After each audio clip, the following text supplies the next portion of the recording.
দীর্ঘদিনের সংকট কাটিয়ে কুশমন্ডির ঐতিহ্যবাহী কার্পেট শিল্পে নতুন সম্ভাবনার স্বপ্ন দেখছেন শিল্পীরা। রাজ্য বাজেটে দক্ষিণ দিনাজপুরের টেক্সটাইল হাব করে তোলার ঘোষণার পর থেকে খুশির আবহ তৈরি হয়েছে দক্ষিণ দিনাজপুর জেলার কুশমন্ডি ব্লকের মালিগাঁও গ্রাম পঞ্চায়েতের ধাপাতলা এলাকায়। জানা গিয়েছে, ধাপাতলা এলাকায় প্রায় 15 বছর ধরে বহু মহিলা কার্পেট হস্তশিল্পের সঙ্গে যুক্ত রয়েছেন। এই শিল্পকে ঘিরে এলাকার বহু পরিবারের জীবন জীবিকা নির্ভরশীল। তবে দীর্ঘদিন ধরে সঠিক বাজার, উপযুক্ত পরিকাঠামো এবং ন্যায্য পারিশ্রমিকের অভাবে এই ঐতিহ্যবাহী শিল্প ধীরে ধীরে সমস্যার মুখে পড়েছিল। বিজেপি সরকারের প্রথম রাজ্য বাজেট পেশের সময় কুশমন্ডির কার্পেট এবং হস্তশিল্পের উন্নয়নে টেক্সটাইল হাব তৈরির ঘোষণা করা হয়। এই ঘোষণার পর শিল্পীদের মধ্যে নতুন করে আশার সঞ্চার হয়েছে। তাদের আশা, টেক্সটাইল হাব তৈরি হলে কার্পেট শিল্প আরও প্রসার লাভ করবে, তৈরি হবে নতুন কর্মসংস্থানের সুযোগ এবং শিল্পীরা তাদের তৈরি সামগ্রীর ন্যায্য মূল্য পাবেন।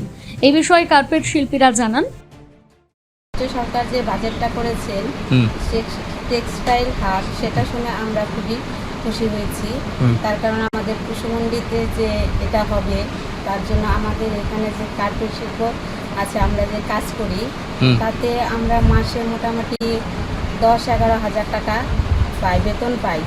কিন্তু সেই বেতনে আমাদের সংসারে একটু অসুবিধা হয় ছেলে মেয়েদের পড়াশোনার ক্ষেত্রে। কিন্তু সরকার যে এটা আমাদের দিকে তাকিয়েছে, তার জন্য আমরা খুবই আনন্দিত। সরকার যদি আমাদের এটা সরকারিভাবে বেতন দেয় তাহলে আমরা খুবই খুশি হব আর কি। কতটা ভালো লাগছে আমাদের, আমরা খুবই আনন্দিত। আমাদের এখানে কুশমন্ডিতে সরকারের মাধ্যমে করে দিচ্ছে, সেজন্য সরকারকে আমি ধন্যবাদ জানাই।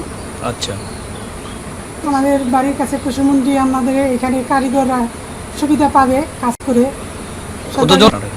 কতদিন শিল্পী কাজ করতেছে? 40-50 জন এখন কাজ করতেছে।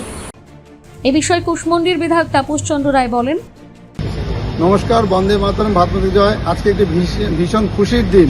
আজকে পশ্চিমবঙ্গ সরকারের প্রথম বাজেট এবং এই বাজেট অধিবেশনে গোটা রাজ্যের পাশাপাশি দক্ষিণ দিনাজপুর জেলায় যেভাবে বাজেটে আমাদের অনেক কাজ দিয়েছে, আমাদের উন্নয়নমূলক কাজ দিয়েছে, তাতে আমরা ভীষণ খুশি। যার মধ্যে কিনা আমাদের কুশমন্ডি বিধানসভা যে কার্পেট শিল্প, যেটা কিনা বন্ধ হয়ে গিয়েছিল, এবং তাঁত শিল্প সেটিও বন্ধ হয়ে গিয়েছিল, সেটা পুনরায় চালু হতে চলেছে এবং যার ফলস্বরূপ আমাদের কুশমন্ডি বিধানসভায় টেক্সটাইল হাব হবে। এবং পাশাপাশি দক্ষিণ দিনাজপুর জেলার আমাদের বালুরঘাটে আমাদের একটি মেডিকেল কলেজ এবং আমাদের এয়ারপোর্ট পুনরায় বালুরঘাটে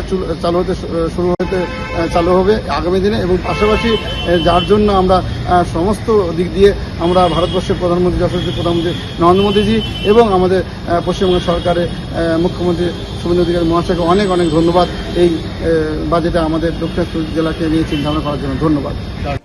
রাজ্য বাজেটের এই ঘোষণা তাই ধাপাতলা ও কুশমন্ডির কার্পেট শিল্পীদের কাছে নতুন স্বপ্ন, নতুন আশা, উন্নয়নের বার্তা নিয়ে এসেছে। কুশমন্ডি থেকে দিলদার আলীর প্রতিবেদন, নিউজ টুডে।